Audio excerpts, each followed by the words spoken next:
Hey, this is Melinda Powers with the Detroit Hustle Podcast, and today we're going to be talking to one of my dearest friends. He is an extraordinary musician, wonderful performer, and just all around great guy, Roland Hamilton. Hey, Roland, how are you? Hey, Melinda, I'm doing great. How are you? I'm doing well. It's so good to see Glad to hear you. I can see you on Zoom. Uh, the audience is Likewise. Hey. listening. Yeah. The static pic. It's all good. Right. So there's gonna be a lot of laughing, by the way, just so you guys know. We have always been Definitely. silly, but I've been trying to get him on here for so long, and so we finally were able to coordinate, and I'm so happy that we got a chance to do this. If you're listening, this is occurring during the COVID-19 pandemic of 2020, so It'll slow down we're my schedule. Slow right. down everybody's So we schedule. everybody. So, that's the circumstances under which we're operating, but it's not going to stop the broadcast. And I'm going to go ahead and get into it. So, Roland, I want you to introduce yourself to the audience. Let us know where you're from in Detroit, neighborhood, school, just a little quick overview. Right. So I'm from Detroit. Mm-hmm.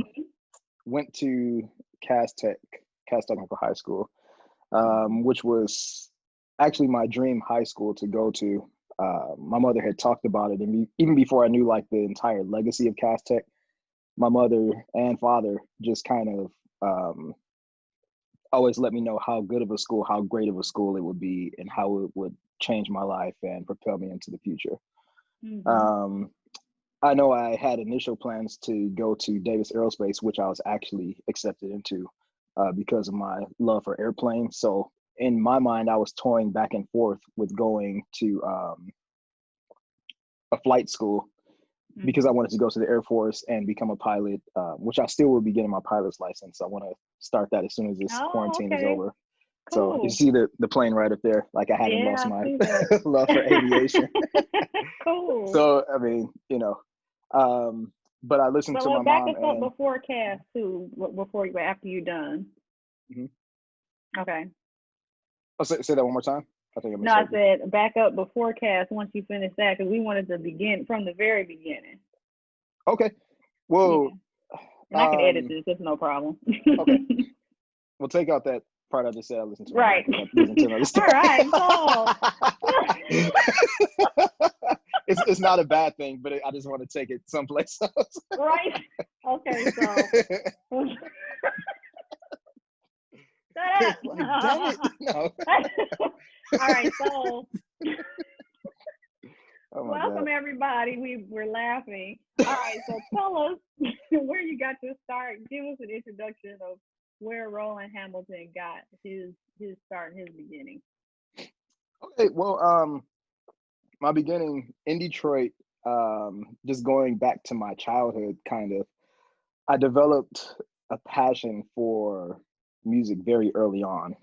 And it started when I was about 3 or 4 years old. My parents, no, actually, I was in my uncle's car, and he had just picked me up from uh, kindergarten or something like that. Mm-hmm. However old you are, or preschool, whatever. Mm-hmm. However old I was, when you get picked up from school for the first time. So I remember specifically, we pulled up to his house, and on the radio was a song called Benny and the Jets. And we Mm-hmm. all know who wrote that song. It was Elton John. And Right. so my uncle was like, "You like that song?" I was like, "Yeah, that's pretty cool." And then he was like, "That's his name is Elton John." I was like, "Okay, cool." And so he had one of his records, I believe, and he played some more for me. And I was like Mm-hmm. really intrigued because the next song I heard was well, you know how it has that huge piano intro that uh, Right. Mm-hmm. yeah. And so then he played Border Song for me. I think that was the Mm-hmm. next song that I heard. And Border Song is actually the song that Aretha Franklin covered by Elton John, which made him famous. And Mm. so that's become like one of my favorite songs as well. Anyway, I had this affinity for Elton John when I was young, and essentially that's how I started to get into music. They were buying me Elton John records, and I was like 3 and 4, Mm. 5 and 6, just all the way up. And I still love Elton John to this day. One of my favorite artists ever. Um, Oh, okay. I never so knew that. And I've known you yeah, for a long, long time. it's Elton John. And the way I actually started playing piano, I was set to play Little League with my brother, my older brother. Hmm. And I was at his game one day, Hmm. and he ended up getting, unfortunately, got hit in the eye or the face with a Oh, baseball. no. Yeah. And so I looked up at my mother and I said, Mama, I don't want to play baseball anymore. I want to play piano. And so me being a kid, me being a kid, I figured that was a safer route to being traumatized. Obviously. I mean, the piano can't hit you in the face, so I'm like, Right. okay, I'd rather do that. So, That is true. it's true, um, Okay. unless he pissed some people off. I mean, it probably could. But at that moment, her best, well, one of her good friends, Lillian Chester, Mhm. she looked down at me and overheard what I said, and she said, well, I can teach you. And that's how I started playing piano. Just, that stroke of fate right there. And I've Wow. been playing ever since. Yeah. So, okay. Where'd you go to school? What neighborhood did you come from? So I went to school, as far as high school, I went to Cass Tech. I grew up on the west side of Detroit, actually Mhm. right across the street from Cody High School. And so that's Mhm. like the Southfield Freeway and Joy Road area. Mhm. Um, and you know, not necessarily the best neighborhood, but it provided me all that I need. I actually grew up right around the corner from Dwele, who's an amazing artist, like super famous or Right. whatever. And Mhm. so we were good childhood friends, literally, a few houses down, and he would come over, I would go over there and everything. And sometimes we would share musical ideas. Oh, But we that's both kind cool. of went our separate ways, but we still keep in touch. Great guy, Mhm. uh, super amazing What about artist. middle school? Because we have a couple of Mm. different offerings on the show, and there's some little So, rivalries there too. yeah, I mean, middle school. So Um, middle school first started when I went to Carver. It was technically Carver Elementary School, Okay. and I remember my music teacher there was Eugene Armamino, Mr. Armamino, and Mhm. so he would let me come up. I would have my Elton John books again, and he would let me come up and for show and tell, I would go and play like an Elton John song. Um, you know, sound kind of pathetic at the time trying to do Elton John.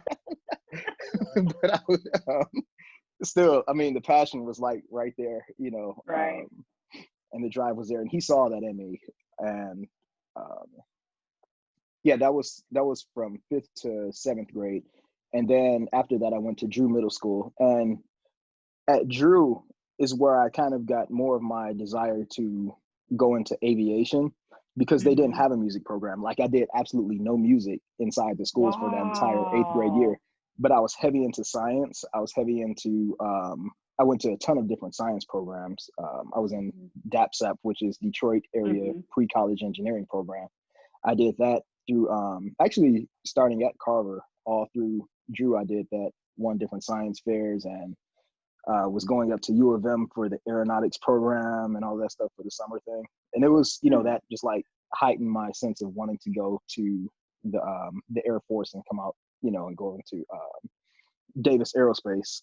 Well, prior to that, I wanted to go to Davis Aerospace for high school, Right. or Cass Tech, you know. Mhm. Um, and I ended up going to Cass per my mother's recommendation, which was a very good recommendation. Mhm. Um, and that's where I was finally able to get back to music and discover, my full potential in that way. Right. Um, and Hearing that now is crazy because of how passionate you are about music and how good you are. I can't even imagine you not playing for that many years. That's yeah, kind of it crazy was to it was me. it was crazy. It was crazy, and me going to the Air Force, like, because I absolutely love planes, like to this day. Um, Mhm. like, but I look at it as, okay, I've been to, I can't even count how many countries just on tour. So I'm like, okay, well, I'm still flying, I fly first class here and there. Look, Right. look, I got so many flyer miles, I can fly wherever I want for free pretty much. Okay. So I'm like always, on planes and everything. And just grateful for it, and Yeah. I'm traveling to do music and getting paid for what I do. And, I don't have to pay for any of it. Right. Um, it's all taken care of. It's all paid for. Um, Yeah. But it's I got an opportunity to see you a few years ago. That was pretty cool to see you on yes, stage yep, with 98 Degrees. That was really cool. yep. And you And took a got plane to get spotlighted there. and everything. Huh? What'd you say? I said I took a plane to get there. Right. So silly. Okay, so Yep. let's get into your journey. So after Cass, kind of give us the overview of how you got to where you are now, because it wasn't a straight path. I remember Mhm. you took some detours there. So tell us about that for the audience, because they don't know your story like I do. Yeah. Well, kind of going, just kind of, I kind of have to go back to Cass Okay. to kind of bring it up to that point. But I know in Cass, I was actually inside. I never really expressed it, but it was kind of like an inner struggle because even still, I was deciding if I wanted to go to the Air Force, if I wanted to go pursue a music career. Hmm. And so um, I decided well, while I was in high school, I would win different competitions. I got heavy into classical music even more. This Hmm. competition, that competition, it was just, I'm just going full force, studying with some of the greatest jazz musicians, got to meet some of the greatest musicians in the world Hmm. because Cass in Detroit provided that platform. Right. And so I said to myself, if I'm not where I want to be by the time I graduate, then I'll go to the Air Force. If I'm not where I want to be musically, Right. um, then I'll go to the Air Force. And so I applied to different schools and all of that. And I decided to stay in Detroit for a second. Well, actually for a minute, and go to school at Wayne State. A lot of But even minutes. still, yeah, I stayed in Detroit for a long time. Hmm. But it came with its benefits, because I look back at my life and I'm like, okay, if I didn't, if I could have gone on to any school that I wanted to, Right.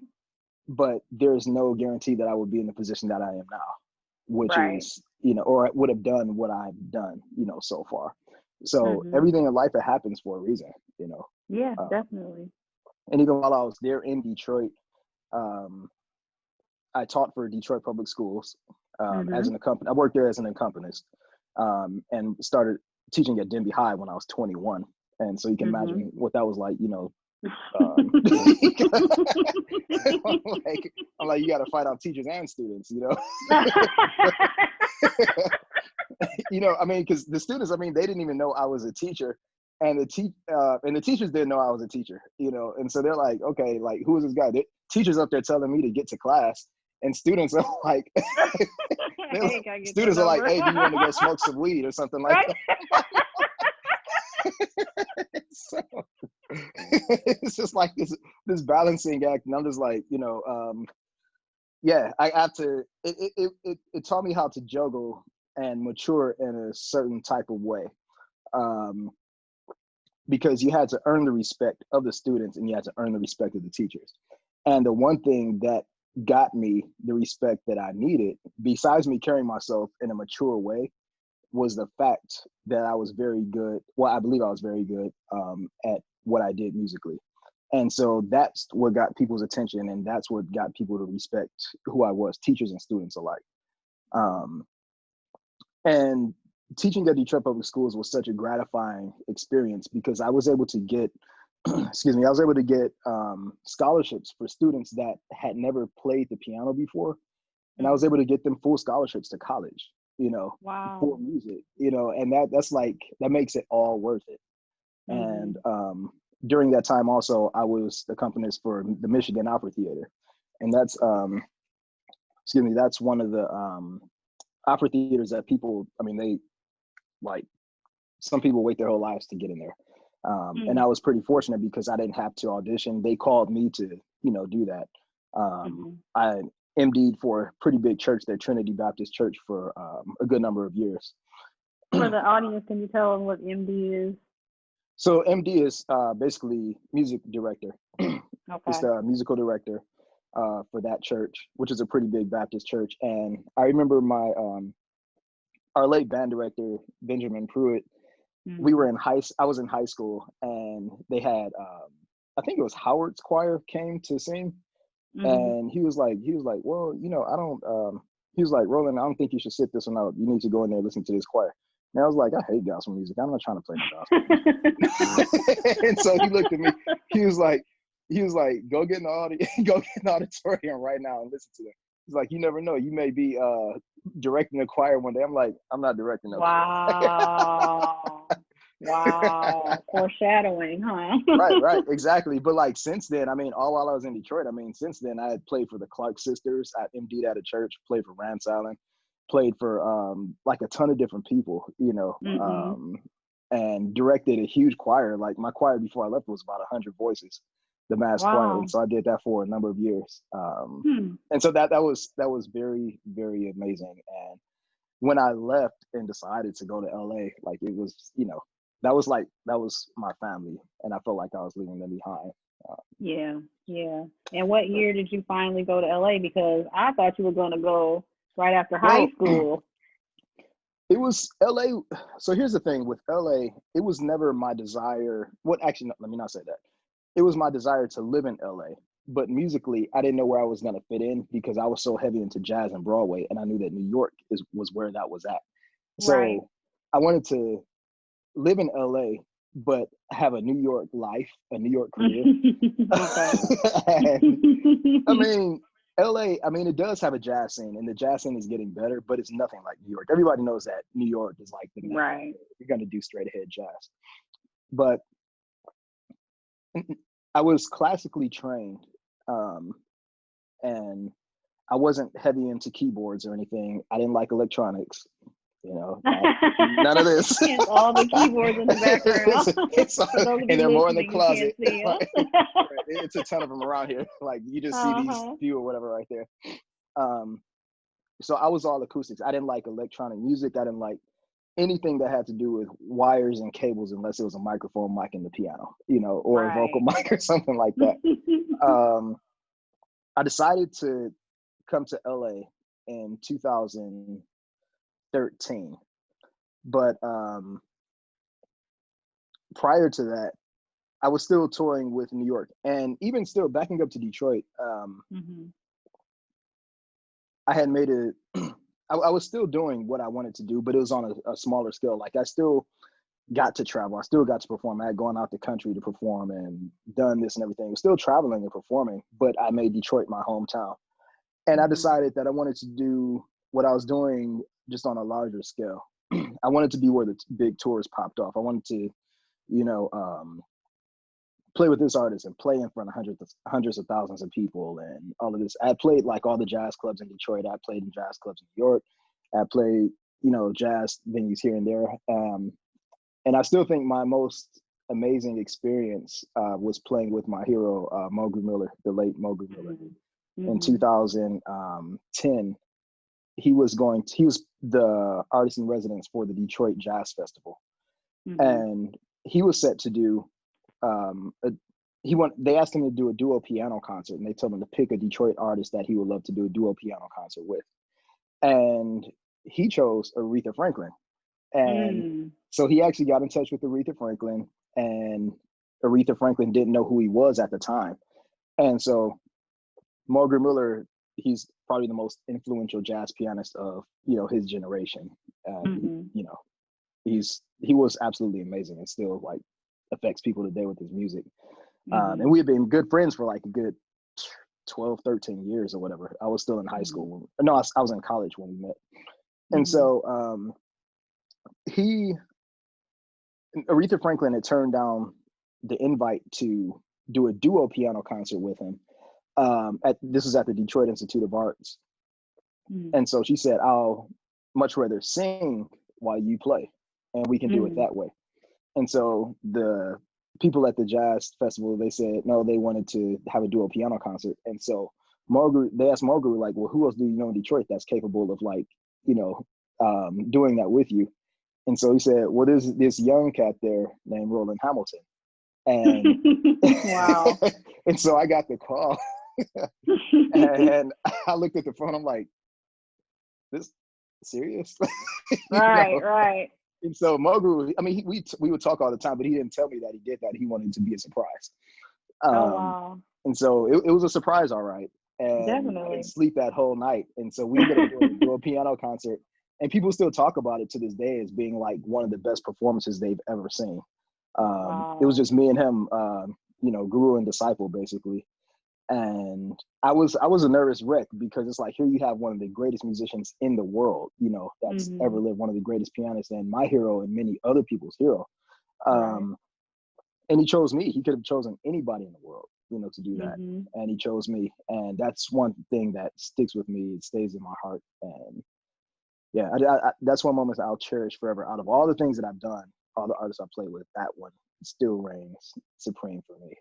Wow. Um, That's an awesome but yeah. story. I mean, I'm not surprised. I mean, I remember when I met you in high school, you were playing this classical piece, Fantasy Impromptu by Chopin. Chopin, yeah. And it was funny because I remembered that song from an old anime version of Little Women I used to watch when I was Hmm. like 3 years old. And I never knew the title. I just knew the song. And I walked by and I heard you playing. I'm like, oh my God, that's my favorite song. Play it again, play it again. And I just from that moment I was just like enthralled with your skill because you were a very good player to be your age, and you just got Yeah, better. So I'm not surprised of your success. I'm very proud of you. I appreciate it. I mean, that song actually won me a lot of money in high school.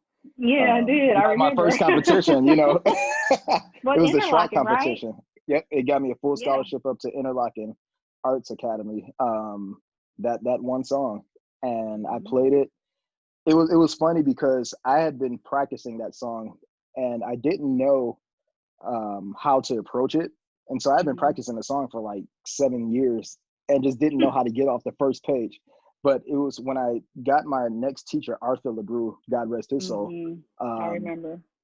he he was amazing pianist, Hmm. and I went down to him, and he showed me exactly what to do. I learned the song in 3 days, Yeah. because he taught me his technique. And he comes from the line of teachers. His teacher studied with Arthur Schnabel, who studied with Leschetizky, who was a contemporary of Franz Liszt.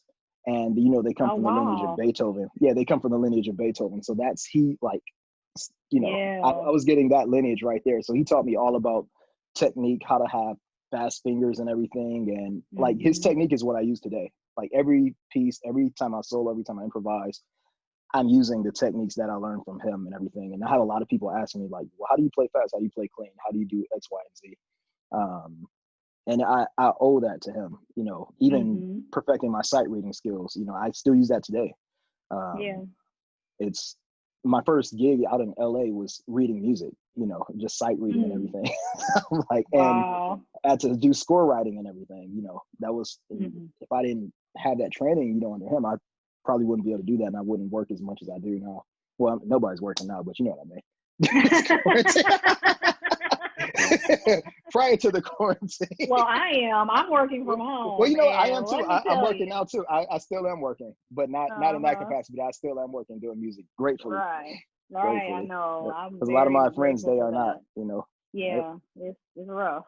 Um, so I want you to talk more about your experience since you went to LA and you decided, okay, I will play electronic keyboards, Hmm. and where that's taking you around the world. You mentioned that very slightly. We want to know more. Who have you toured with, and what were your favorite experiences? Okay. So, moving out to LA. All right. Whew. It makes you look back and like just like I'm super grateful. First of all, it talk about living out your wildest dreams. Mhm. And they're still evolving. They're still unfolding and everything. Mhm. When I moved to LA, I packed up everything. Um, I sold all of my keyboards. I Mm. needed money to move to LA. I wanted to Right. have like a cushion and everything just in case. But you know, anybody that's moved to LA, there's no such thing as having enough money. Because if Right. you're moving out there, there's no such thing as having enough money. Regardless of how much you make, you're never gonna have enough money, and whatever. Mhm. So I sold all of my keyboards, and I moved out here with just a laptop and a small 49 key MIDI controller, which is like a keyboard like that big. Mhm. And when I first got here, I moved out because I knew that had a job lined up doing music therapy, and that would kind of be my cushion, while I got things rolling on the touring end. And so that job fell through, and so I was like, oh, well, I guess good thing I had saved up a little money and everything. Um, and my mother, she assisted me quite greatly, and for that and many other things, I'm like indebted to her for life. Like it's nothing like your mother, nothing like your parents, nothing like your family, X, Y, and Z. So needless to say, it was tough for about the first, I don't know, 7-8 months. It was tough. It was tough. But a good friend of both of ours, Charlie Wilson, his story actually inspired me to do more. I would call him back when I was in Detroit. He inspired me to do more, just be more, just expand, and if it's what you're gonna do, you're not gonna tour like you want to tour if you're sitting your ass in Detroit. True. So I was like, you make a really good point, And so Charlie, like Chuck, man, in high school, I got to go back and I'll bring it up.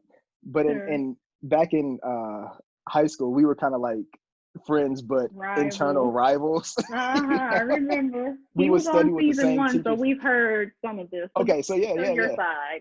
Yeah. So my side. No. All right. So what really happened? All right. What really happened? No. And so I looked at him, and he was touring with Justin Timberlake.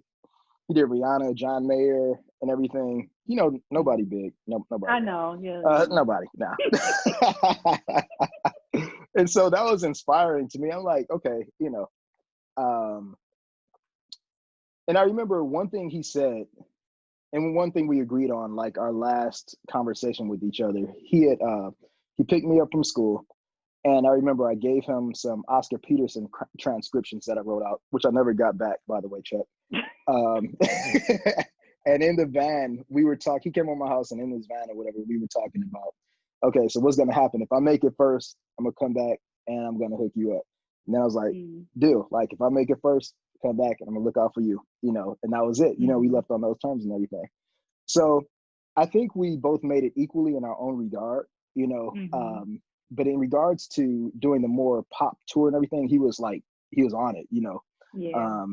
He just became like one of my heroes. And I looked up to him and like really appreciate him for the inspiration. Yeah. And so when I got out here, backtracking, my first gig out here came from him. We hung out and everything, and my first gig was helping him score write and everything for Booker T and the MGs. And so what we had to do, it was really cool.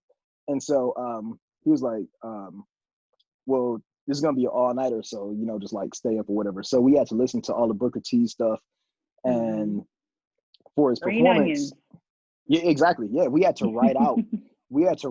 Like all of his stuff. We did Sibelius and everything, so write out all the horn parts, arrange it for this band and all of that stuff. Write out his organ parts and everything. And so Chuck was an MD at the time. Okay. And so we did that. We stayed up all night. It was God knows how long, just literally all night. 24 hours straight. But we got it done. We had to sit up there and do what it takes. Okay, and of course I'm not gonna let him down. Right. But he called me because he knew that I could read music. He knew that I could write. He knew I could understand. I could hear it and literally write it down, whatever I heard. So we got it done. Performance was amazing and everything. I remember taking this Booker T's charts up to him. He was like, man, I never seen my shit written out like this. Like, that's good. So like hearing that from Booker T himself, right. I was like, that was incredible. And so shortly after that was like in May or something of 2013. And my next engagement, pseudo engagement was, I got called for a church to play for a church. They needed somebody who could read music and play. I'm like, hey, okay, cool. Money's starting to come in. And I was kind of done with the church. I didn't want to play for a church anymore. Because like I'll leave that part out. I just didn't want to play for a church anymore. So I was like, I tore up all of my music at home and everything. I was like, I'm done with this. Like, I just don't want to go back. I don't want to go back. And then I got a call from another church. It's like, You can't get okay, away. well, you know what? I was like, look, They I can use the paying. money right now. They're paying, Right. you know what I'm saying? They're paying right now. And I'm still with that church today. And I'm Oh, with that church. I MD at that okay. church. Look at that. But yeah, I'll leave the name off. But Oh, yeah, that's fine. I'll leave the name off of the church. But I do MD for that church right now. And so right after that, I let's see. Oh, okay. So I'm sitting, at a friend of mine's house or whatever. So I get a call from another guy that's in Detroit. And he says, well, you were recommended by Marcus Belgrave. And everybody in Detroit knows who Marcus Belgrave is, and I'm like, man, I haven't talked to Marcus in so long, but he recommended me to play for Cheryl Lynn, who wrote Got to Be Real, If This World Were Mine, and all of that. So the other keyboard players, they were messing up. They were at SIR rehearsal studios in Hollywood. And they were messing up. And so I go in, and I didn't know what Cheryl Lynn looked like. I hadn't seen like an album cover since I was a kid, and I didn't know exactly. I knew her songs, And so before he told me it was for Cheryl Lynn, he told me to meet him down at SIR Studios. So I go in, and there's this lady sitting there. She's like, "Hey, baby." She's like, "How you doing?" I'm like, "I'm doing good. How are you?" Like, "All right, give me a hug." So I give her a hug. I'm like, "Who am I hugging? Like, who is this lady?" Strange lady. So, right. I'm like, who is this lady? And so she says, she's like, let me ask you something, baby. Do you know Got to Be Real? And I'm like, well, I know it. It's not something I listen to on my playlist. You know what I'm saying? I know it. So let me listen to it. I picked it up on YouTube and just listen to the chords again. I was like, okay, let's go for it. So I started playing it, and she started singing, and I'm like, she sounds just like I'm like, oh my God. Plot twist. I'm like, wait, this is Cheryl Lynn. Oh my God. And so I'm like going into it, and then I just like kind of start messing because I'm in shock. I'm like, this is actually Cheryl Lynn. Right. Then she was like, well, she's like, you sound amazing. And I'm going to tell you something. I'm going to keep your number. And, it's crazy how you just listen to that song one time and then you could pick it up and play it. If I could take you to Japan with me, I would cancel these other keyboards passport and I would take you, but we leaving on Tuesday. So she's like, mark my words, I'm gonna be calling you again. And the next time I saw her was with Ray Parker Jr. He wrote Ghostbusters and all of that from Detroit. And so I was at his Hollywood star, the Walk of Fame, when he got his star on Hollywood.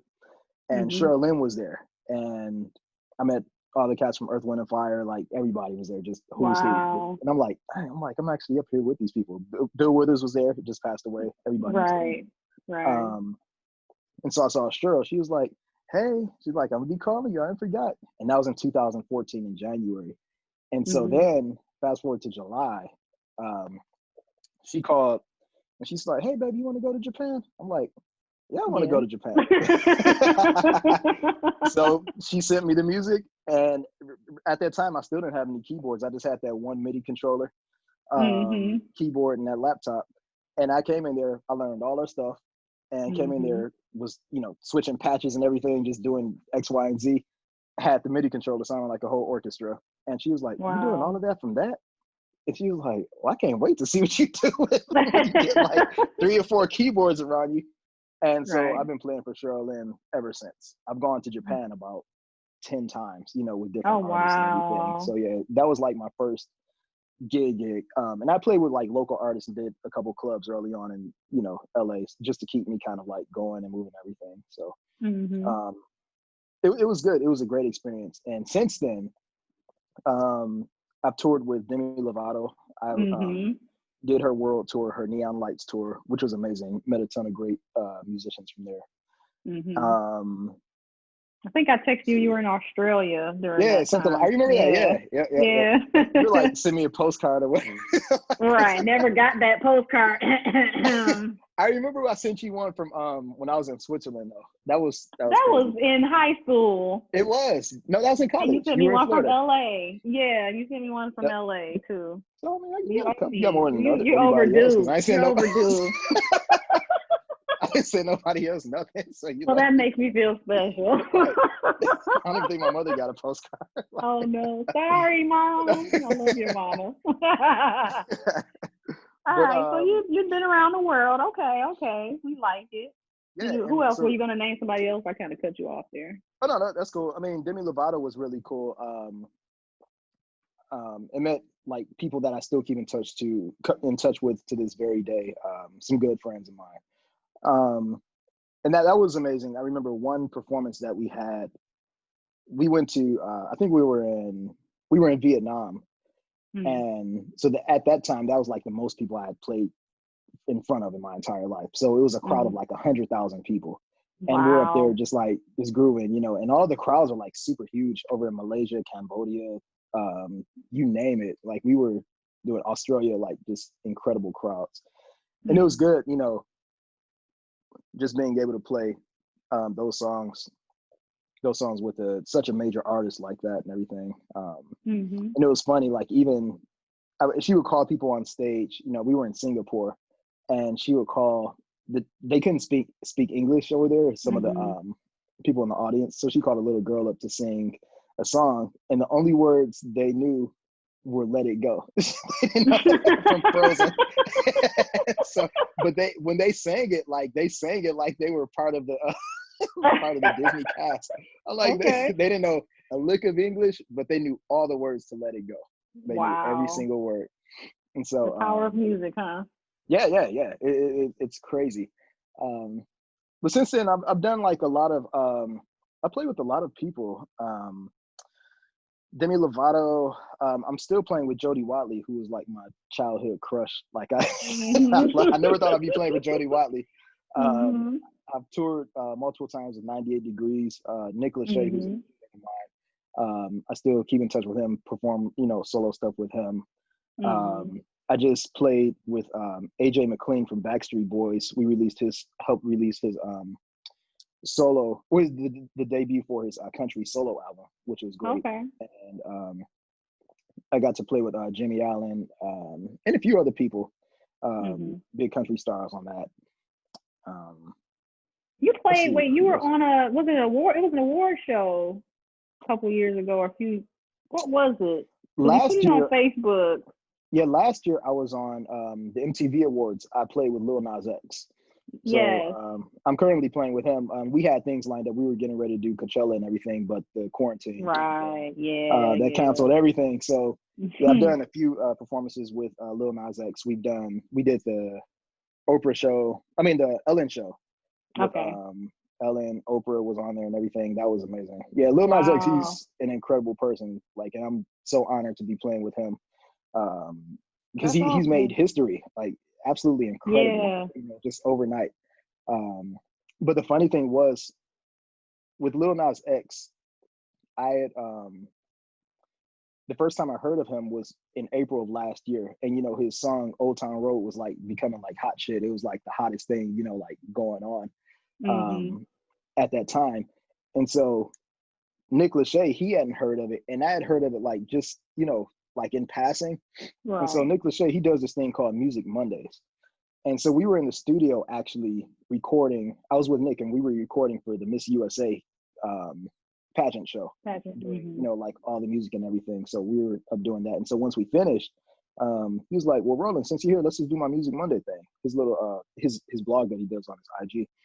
Mhm. And so he couldn't think of what song to do, and I think it was his assistant said, like let's do Old Town Road. It's like the hottest song. And so I'm like, oh yeah, oh I just heard that, And so he looked it up and everything, and so he learned the words right there. I polished up the chords and all of that, and so we just went for it. Mhm. And so we were like, okay, that's Lil Nas X, Billy Ray, and all that and everything. So we Right. did that, put it on Instagram, and then I got a call um, right when I was actually going to Japan last year in August to Mhm. play for Lil Nas X at the MTV Awards. I'm like, okay, yeah, I'm gonna do that. I'll do that. I'll do that. So Right. unfortunately, I had to cut my trip short with Cheryl Lynn while I was over there um, Mhm. to go ahead and do Lil Nas X. But I made sure I found a really good replacement to handle Oh, that's that, awesome. just to keep keep the integrity and everything. but Sure. sometimes those things happen. And but yeah, no, it's been a great relationship with Cheryl, with Lil Mhm. Nas X, Jody Wiley. Like I said, I did AJ McLean. I was on a Tonight Show with that was with Bozzy. Played for Bozzy. Um, Great artist. Done the Jimmy Kimmel Show with Mhm. In Real Life, the boy band In Real Life. I played for a lot of boy bands. It's crazy. What's that Just boy about? band members. I'm like, hey, like it's all good, you know. Uh-huh. And in between, like I can't remember everybody, but it's been a lot. That's It's been a awesome. lot of people. And in between that, I mean, you see the keyboards behind me. One thing I can say is that all of these keyboards that you see behind me, I didn't pay for a single one. They were all given to me Mm. by different companies, you know, for the things that I do. So I've got like endorsements from different people, Roland, Mhm. Of course. Nord, you know, and all of that. So yeah, I mean, we gotta have it, you know. That's a no-brainer. Yes. Nord, all that stuff, you know. But yeah, I had to get the namesake. Of course. The Of Roland course. keyboard, yeah. That's the I thing. You love didn't them, want to you know. touch one. Yeah, you know, I mean, it's The like irony. now, yeah, I mean, now when I'm performing, like I'll try to keep it streamlined as possible, as streamlined as possible. Um, but you know, they're for the most part, like I don't feel truly at home unless I'm like surrounded by keyboards. Like I want to be controlling Mm. like the spaceship. I want to be moving around and like doing Mhm. this and pushing all the pedals and everything and hitting the Mhm. buttons to change the sound. Like that's what makes me it's part of it, you know, because when I Mhm. was growing up, I thought that, you know, oh, but they're just playing keyboards and everything. You know, it doesn't take that much. They're doing all the work for them. You know, it's just blah blah blah. It's easy. Well, it's easy once you're able to do it, you know. But it didn't come overnight. I had to sit down, and study. I had to learn. I had to watch like so many videos. I had to, you know, just watch different people, just hang around the experts and do that. And one person I always looked up to was uh, well, my cousin Greg Fillinganes, who's from Detroit, Yeah. who went to Cass Tech, and he was Michael Mhm. Jackson's MD. And I looked up to him for God knows how long. He was playing with Elton John, Phil Collins, like you name it, like everybody, you know. Right. He's done it. Greg has done it, and I still look up to him. And that's where I got my real desire to learn how to manipulate the keyboards and all of that stuff and do whatever. Because as good as he is on the keyboards, he's just as good and even better on the piano. You know, you sit him down, Mhm. he's amazing. And I think he's probably like the most widely respected keyboardist and probably one of the most widely respected musicians to ever walk the face of the earth, you know, especially in the pop Wow. industry, R&B. Yeah. Um, I mean, he he's was epic. on. He was like involved with Thriller and all that too, wasn't he? Thriller, yep. We Are the World, like all that stuff, like Yeah. songs in the key of life, all of that, Oh everything you my name it, God, he I was didn't know there. that one. Yeah, Okay. yeah. Look on the credits. Yep, he's there. Yeah. Look at Yep. that. Well, you have definitely been fortunate enough to be surrounded by some of the greatest to ever do it. So, I mean, it's no surprise that you reached where you have, and you have so much more to go. I'm sure you're going to achieve much, much more. Hey, I'm grateful. I'm looking forward to it. That's for sure. Yeah. Definitely looking forward to it. Just want to So, what we're continue going to to do now?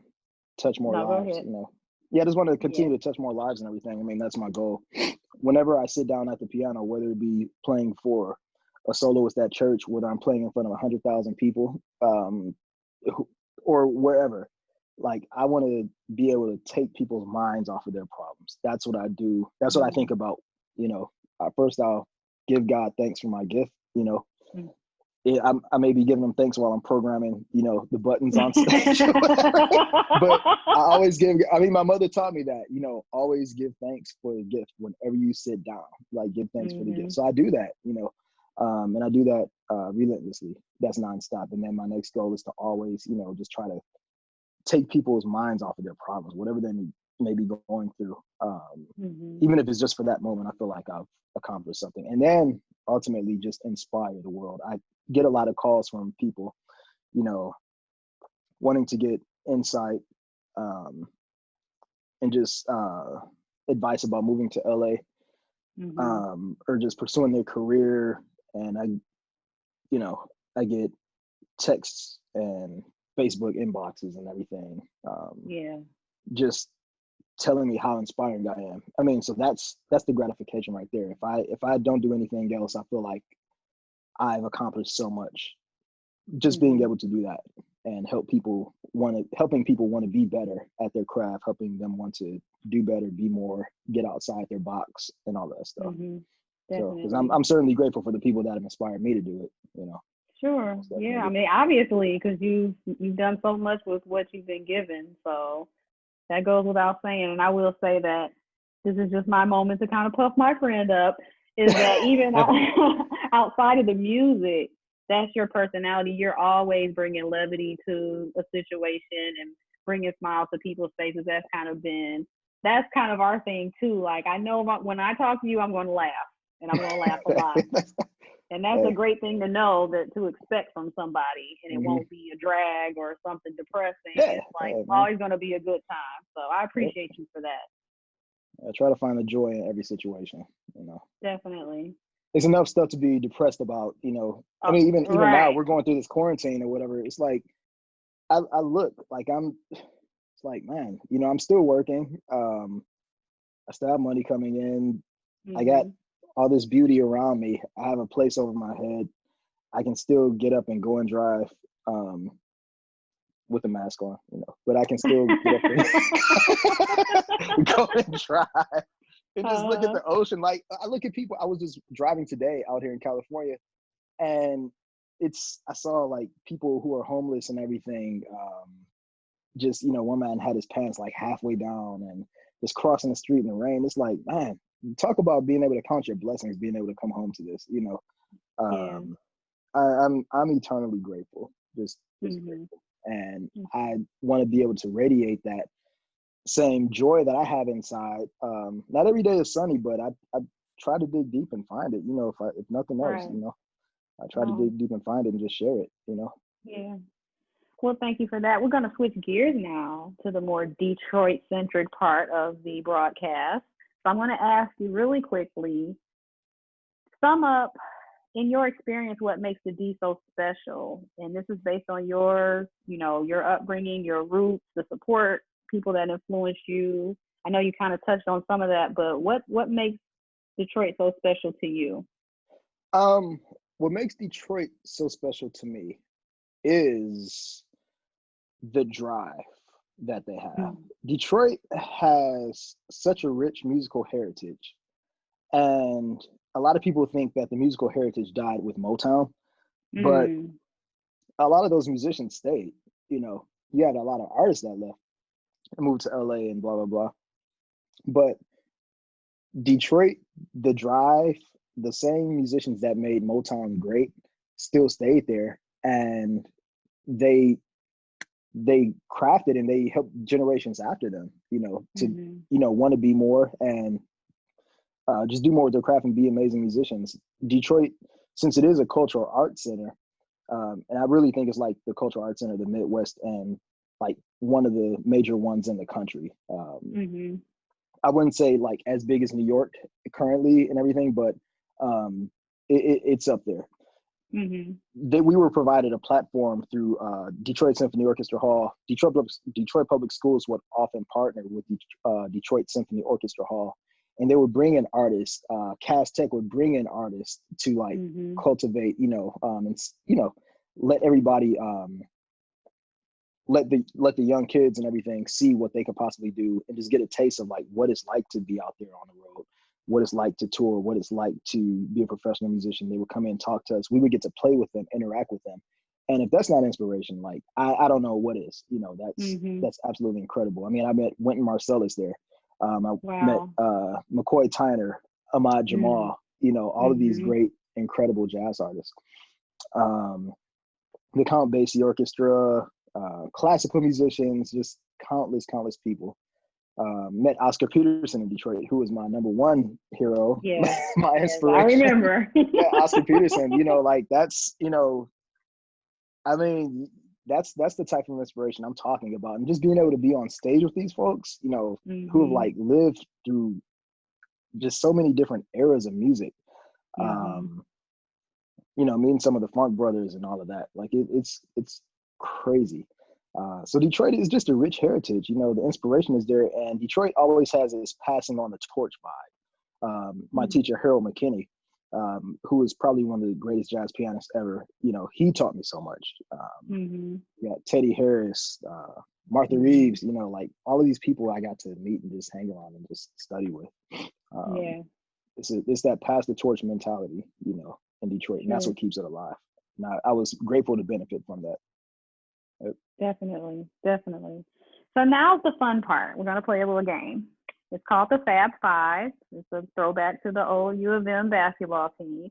And what I'm going to do is I'm going to ask you about That's my five extent of knowledge of sports. I saw that. your That's little phony basketball. Don't ask me any questions. Okay. Stop. Let me get to it. All right. So there are going to be 5 different questions about your favorite Detroit things. And we're going to start with number 1, which is, what is your favorite Detroit place or landmark? My favorite Detroit place landmark is the Renaissance Center. Okay, so going back to my childhood, I was such a nerd. I'm still a nerd, by the way. I used to read the almanac, and I would like learn the heights of all the buildings and everything. So I made it a point to and I still do it to this day, whenever I'm in a city that I travel to, I have to go to the tallest building in that city, And so Detroit, the tallest building in Michigan for the Midwest is the Renaissance Center, specifically the GM. That's the Marriott building, but GM headquarters. It used to be the Westin Hotel. So I would go up there to the top, and I think it's 721 feet tall, maybe give or take a little feet. So, so that's my favorite landmark. Whenever I think of Detroit, it's the Renaissance Center. I love it. And don't forget, the Summit used to be in there, and that was where we ate. Roland and I went to prom together and homecoming. We went there for prom, though, I think. And but no, we were obsessed with that restaurant because it was one of those revolving restaurants. Yep, it would turn around. Yep, exactly. So we went there a couple of times in high school, and we thought that was so awesome because that was so grown up. But so okay, cool.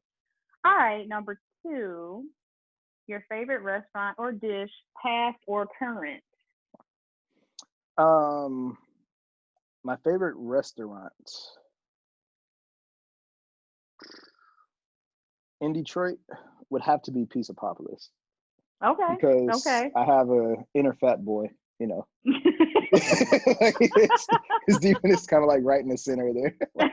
My my inner fat boy is in there, but Detroit deep dish pizza, I love it. I mean, Chicago Giordano's, I mean, that's I'm sorry, it's whatever. But Detroit, that's where it's at. So okay. Any particular one? People call me a weirdo, but okay, so my first introduction to Pizzapopolis was when I was about 9 years old. My grandmother got it, and we ate it, and it was cheese. The deep dish pizza had cheese, and it had pepperoni, and it had onions and pineapples. So from that day on, whenever I have deep dish pizza, it has to have pineapples in it. It feels incomplete if it doesn't have at least the pepperoni and pineapples. Pineapples are a must for me, to this day on pizza. I love pineapples on pizza. People really dog that out, but that is so good. It's crazy, yeah. Thank you. I love it. Yep. Okay, awesome. That's awesome. Okay. People usually have trouble with that one because of the past or current. Some people have favorites that don't exist anymore, but you're pretty firm on yours. As far as there's one more restaurant. I mean, it's Detroit area, but it's called Priya, and that's an Indian restaurant. So Indian, above everything, is my favorite overall food, but Priya is an Indian restaurant. Cool. Okay. Everybody check that out if you're in the Detroit area. Priya. All right. We're going to go to number 3. Number 3 is your favorite downtown event, only downtown. Well, that has to be the Jazz Festival. Of course. Detroit. I mean, maybe second to that would be the auto show, Right. But, the Jazz Festival. Yep. Okay. And you played at that several times. Yeah. My first time playing at the Jazz Festival, I was 12 or 13 or something like that. and I went to the I would take supplemental private lessons at the Center for Creative Studies, which I think is now the College for Creative Design or something like that. I don't think they still have the artistic portion active. But yeah, I played there. I was taking lessons from Johnny Allen, who just recently passed away, I think a couple years ago. And he helped score write Shaft with Isaac Hayes. Oh, okay. So, wow. Yeah, so he was my teacher and everything, and so he taught me how to play After Hours in the St. Louis Blues. So they featured me on the piano. I was like 12 or 13, playing in front of all of these people. I was like, oh, you know. And so I played there like every single year, like up into my 20s. You know, yeah, which is really cool. Yeah, it is. All right. So number 4, your favorite Detroit sports team. He laughed. Hold on, I gotta put on some chopstick. All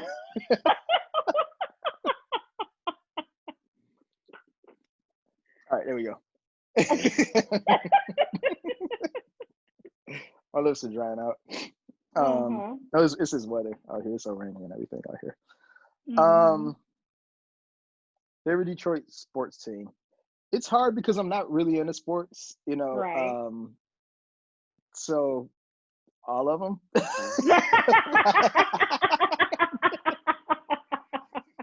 Can we go off the one that I've seen the most? I mean, wait, who have I seen? Well, probably the Tigers. I've seen the Tigers the most. Okay. And I don't know. I'm not into sports. I never have been. Once my brother got hit in the eye with that baseball, that did it for me. That was it. I'm like, the hell with this. Not sports. But it's funny, like when I'm at the gym or whatever, people like always ask me, they think I play basketball because I mean I'm not short, I'm like 5'11" or whatever. They see me like, oh man, come on, bro. You know, get on my team. I'm like, what's the emoji?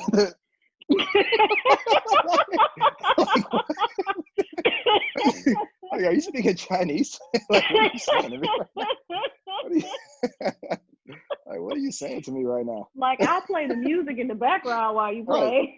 Right. Dun, dun, dun, dun, dun, dun. Wait, that's not even basketball. Like, I don't know. Is that basketball? I don't know. Yes. Okay. Well, that's very, I think you can do it in baseball and basketball, so you'd be okay. Cool. All right. See? Okay, we'll go to the next one.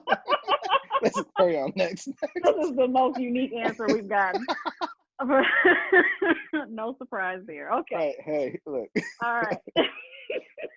So number 5, what is your favorite Detroit memory? And what I mean by that is a memory that you have that is so Detroit that you can't classify it as anything else.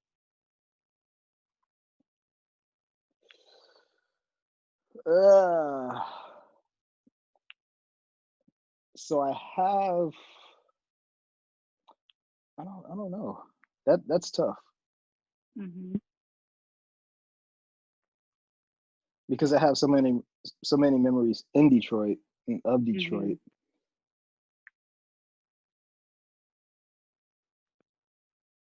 I don't know. I stumped them, guys. I stumped them. I almost want to say with the story you told earlier, where you said that was one of your favorite experiences, playing on stage with the dueling pianos.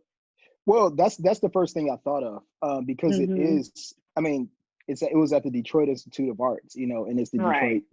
That's what I was gonna say. I didn't want to repeat it, but I mean, honestly, that's it. You know, performing with Mulgrew Miller was the epitome. And taking Aretha Franklin's spot. That's taking Aretha Franklin's spot. Like, I mean, that's it. I mean, come on, you know.